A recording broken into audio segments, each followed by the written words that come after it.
Olá todo mundo, vamos falar mais um pouquinho de física, né? Mais um vídeo meu aqui que eu estou postando. E dessa vez um vídeo para falar sobre o Exame Unificado da Pós-Graduação em Física, né? O famoso EUF, né? Que é exatamente o principal exame que a gente tem no país para você poder entrar na pós-graduação em Física, seja mestrado, seja doutorado.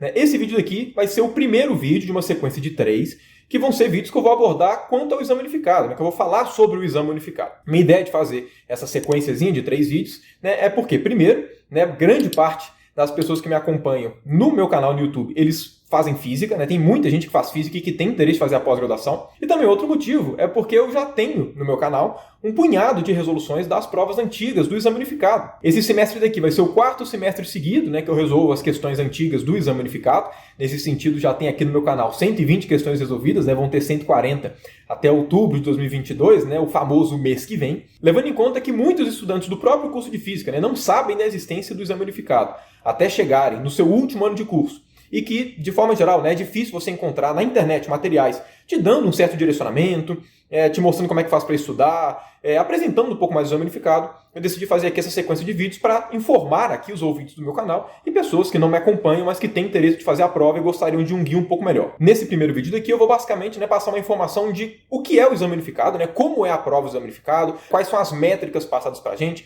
né, como é que de forma geral essa prova, essa nota do Exame Unificado, ela é utilizada nos exames de pós-graduação, enfim, né, vai ser uma parte mais informativa. O segundo vídeo que eu vou lançar na semana que vem, eu vou comentar, né, sobre a ementa do Exame Unificado, então eu vou passar por cada uma, né, das 5 grandes áreas, né, que são mecânica clássica, eletromagnetismo, física moderna, mecânica quântica e a parte de termodinâmica e física e estatística. Né, eu vou passar aqui pela ementa cobrada, que o próprio Exame Unificado passa pra gente. Tem muita ementa que aparece no edital, que na verdade não é cobrada, então eu vou dar uma peneirada nisso, né, falar os assuntos mais cobrados, menos cobrados, né, para poder te ajudar a dar uma direcionada nos estudos.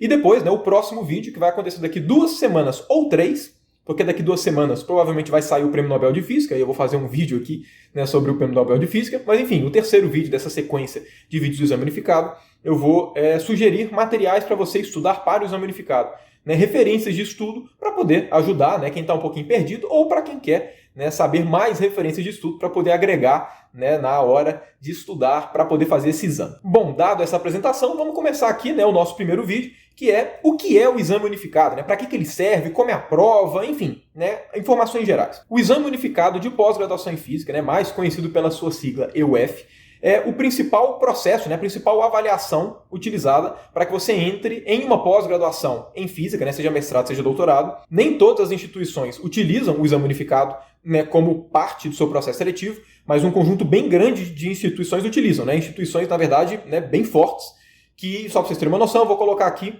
né, todas as instituições que utilizam, de alguma forma, né, como parte do seu processo seletivo, o Exame Unificado. Cada instituição é livre para poder fazer o seu próprio processo seletivo, né, de pós-graduação, e nesse sentido, né, se você for dar uma olhada em cada processo seletivo, vocês vão ver que o Exame Unificado ele é utilizado de uma maneira um pouquinho diferente, né, uma instituição da outra. Né?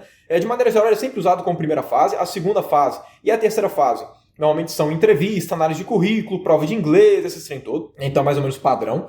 Né? Só que o Exame Unificado, em algumas universidades, ele é classificatório e em algumas universidades ele é eliminatório. Eu vou dar um exemplo aqui da UFMG. Antes da pandemia, o Exame Unificado ele era classificatório. Então, a nota que você tirava no Exame Unificado, ela participava na nota final da classificação dos aprovados na pós-graduação.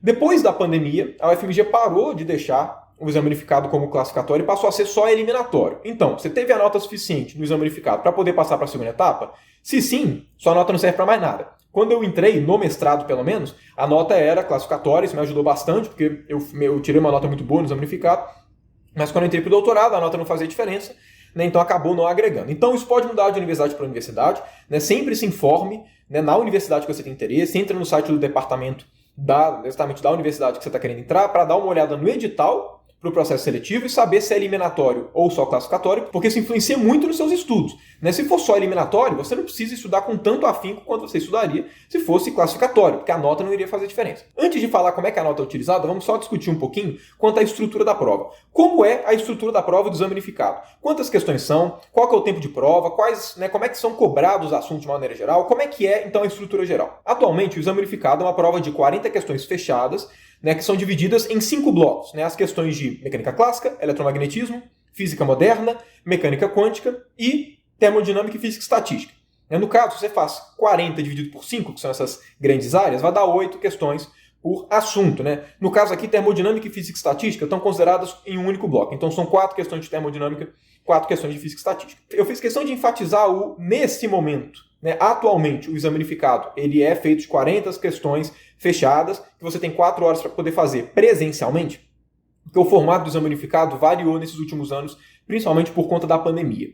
Quando eu fiz o exame unificado, olha só para você ter uma noção, o exame unificado que eu fiz foi em 2018. Eu fiz em 2 vezes, 2018 1, para ver como é que era, e 2018 2, que foi o que eu usei definitivo para entrar no mestrado e no doutorado. Porque fica aqui a informação, a sua nota não é válida só naquele semestre. Você pode usar a sua nota no exame unificado alguns semestres depois. A maior parte das universidades deixa você usar por um intervalo ali de 5 semestres. Significa que se você termina o mestrado em 2 anos, que é o tempo regulamentar, você consegue usar a mesma nota do exame unificado para o mestrado e para o doutorado, que foi o que eu fiz. Mas enfim, quando eu fiz, o exame unificado era composto de 10 questões abertas. 5 questões aplicadas em um dia, 5 questões aplicadas no outro dia. E aí, no caso, essas questões eram divididas nessas grandes áreas aqui que eu comentei. Por conta da pandemia, o formato mudou. Então passou a ser 40 questões fechadas, mais ou menos com o formato que a gente tem atualmente. A gente teve um semestre que foi meio zoado, que foi o primeiro semestre da pandemia, porque a prova já estava feita, eles tiveram que adaptar em cima da hora por conta do fechamento de tudo. Então, não é um semestre que dá para fazer uma comparação, mas, enfim, durante a pandemia, basicamente foram 40 questões fechadas e a prova era online. Okay? Então, a diferença é que esse é o primeiro semestre que vai voltar a ser presencial e muita gente estava na dúvida se ia voltar a ser as 10 questões abertas como era antes ou se ia continuar com as 40 questões fechadas durante a pandemia. Apesar de ter ficado, de todo mundo estar um pouco com essa dúvida, para mim era muito óbvio que eles iam continuar com as 40 questões fechadas. Por quê? Porque para corrigir é muito mais fácil. Você não precisa de professor para corrigir, uma máquina corrige. Por isso que eu estou enfatizando que, no momento, levando em conta que saiu o edital agora do Exame Unificado 2022, segundo semestre, vão ser 40 questões fechadas, vai ser presencial, 4 horas de prova. Se você estiver assistindo esse vídeo de 2023 para frente, dá uma olhada no edital, porque como mudou bastante a estrutura do Exame Unificado, nada impede de, quando você estiver fazendo o Exame Unificado, a prova ter mudado um pouquinho do que eu estou falando agora. Ou isso, ou então vai no meu canal, procura Exame Unificado, por EUF, porque se tiver alguma alteração, eu vou fazer um vídeo falando das alterações. Então, enfim. Bom, tendo sido discutido aqui então o que é o exame unificado, e como é que a prova como é que é a estrutura da prova, vamos discutir um pouquinho quanto ao resultado. Quando você faz o exame unificado e sai o resultado. Quais são as métricas que são passadas para você na hora de passar o resultado. Quando você fizer a prova e receber o seu resultado, você vai ver que vai ser passada 3 informações, 3 métricas quanto ao seu resultado. Quais são essas informações? Primeiro de tudo, a sua nota. Enfim, isso aqui nenhum segredo. Depois, além da sua nota, vai ser passado a média, que é basicamente a média mesmo, de todo mundo que fez a prova. De maneira geral, a média é bem baixa. A média sempre fica ali entre 3,8 e 4,5. Eu nunca vi uma média do exame unificado maior do que 5. Já eu volto a falar quanto à média, mas antes disso, vamos só comentar quanto à terceira informação passada, que é esse percentil. O que é o percentil? O percentil consiste na porcentagem de pessoas que fizeram o exame unificado no mesmo semestre que você, que ficaram atrás de você na classificação. O que significa? Só para colocar os mais extremos. Se o seu percentil é 100%, significa que 100% das pessoas que fizeram o exame unificado, tirando você, obviamente, ficaram com notas piores do que você. Então, se o seu percentil é 100%, significa que a sua foi a maior nota do exame unificado. Se o seu percentil é 0%, significa que não teve ninguém que ficou atrás de você nas notas que fizeram o exame unificado naquele semestre. Então, o percentil é basicamente o quê? Pega a classificação geral do exame unificado, vê aonde você ficou. Ok? Aí, o que você faz? Pega as pessoas que ficaram atrás de você e divide pelo número total de inscritos menos 1, porque, obviamente, você não ficou nem na frente nem atrás de você mesmo. O critério tem que ser tirando você. Aí, o percentil te fala isso. Quantos por cento dos inscritos ficaram com notas inferiores à sua? 2 comentários aqui quanto à média. Primeiro, a média normalmente é o critério utilizado para você passar da primeira fase nas instituições que utilizam o exame unificado. A maior parte das instituições pedem somente que você tire a mais do que a média para poder passar da primeira fase. Aí, no caso, se for classificatório o exame unificado, a nota do exame unificado vai fazer diferença para o final, então eu te sugiro estudar bem para poder tirar uma boa nota. E se for só eliminatório, se você tira 1/10 acima ou 5 pontos acima, dá na mesma.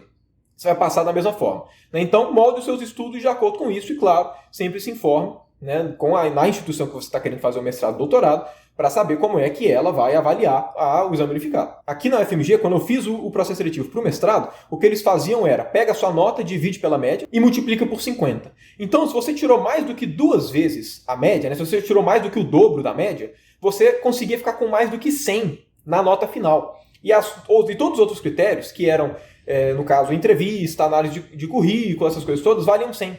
Então, né, quando eu fiz aqui, né, para o mestrado, que o exame unificado ele era classificatório, se você tirasse mais do que 2 vezes a média, foi até meu caso, você conseguia tirar acima de 100 em alguns critérios, e sua nota aumentava muito. Então isso me ajudou bastante, inclusive no critério para entrar aqui no mestrado. No doutorado não fez diferença, porque ficou eliminatório. O segundo comentário que eu gostaria de fazer quanto à média é que você deve ter percebido pelos meus comentários, a média é muito baixa. E a gente pode interpretar isso de algumas formas. Normalmente, isso é interpretado como o exame unificado é muito difícil, a prova é difícil demais, e por aí vai. Então vamos lá, na minha opinião, o exame unificado ele é uma prova difícil? Pode ser que sim, mas não para essa média. Se a média do exame unificado fosse ali em torno de 5,5, 6, para mim está ok. Certo? Eu não acho o exame unificado uma prova nem muito difícil, nem muito fácil. Okay? No ponto de vista do conteúdo, ele não é uma prova difícil. Você vai encontrar questões ali que você se deparou durante toda a sua graduação. Nesse sentido, pode ser uma prova difícil, porque você tem que se preparar com tudo. Mas do ponto de vista de conteúdo, não é uma prova difícil. Ao longo da minha formação aqui na FMG, eu fiz provas muito mais difíceis aqui do que foi o exame unificado. Okay? O problema que eu acho preocupante é a média ser 3,5, entre 3,5 e 4,5. E perceba, o meu comentário é especificamente quanto à média. Não tem nenhum problema você fazer o exame unificado e tirar 4. Isso não significa que você é menos capaz ou que você não sabe os conteúdos, não. Toda vez que a gente vai fazer uma prova, existem vários fatores que influenciam. Como é que você está no dia, enfim, um monte de fator influencia, além de você saber o conteúdo. O problema não é uma pessoa tirar 4, o problema não é uma pessoa tirar 3,5 nem nada. Isso não é um problema. O problema é a média ser 3,5, a média ser 4,5, ser ali. Se você pensar que existem muito menos números antes do 4 do que depois do 4, a média ser 4 é muito preocupante, porque significa que muito mais pessoas tiraram abaixo de 4 do que acima. O que eu sugiro você saber, né, inicialmente, para saber se para você a prova é fácil ou não, pega as provas antigas, dá uma olhada nas questões à carona delas e avalie ali o grau de dificuldade. Isso vai moldar os seus estudos, ok? Ou pega as provas antigas ou dê uma olhada nas resoluções, né, do exame unificado aqui no meu canal. Mas bom, é basicamente isso que eu queria falar aqui no vídeo, né? Nos próximos vídeos vou comentar um pouquinho sobre os assuntos que caem de cada uma das grandes áreas, né? Falar os assuntos que praticamente não caem, os assuntos que caem mais de cada uma das grandes áreas. E depois, no último vídeo, vou apresentar aqui algumas sugestões, né, algumas referências para você estudar aqui para o exame unificado. Então, bom, é basicamente isso. Se você gostou, não deixe de dar o seu gostei, certo? Se inscreva no canal e não deixe de ativar o sininho para sempre receber as notificações dos próximos vídeos. No mais, deixe aqui seu comentário, né? Gostou do vídeo, essas informações foram úteis, enfim. Deixe aqui seu comentário e use-os a seu favor. No mais, obrigado por você que ficou até aqui e até o próximo vídeo.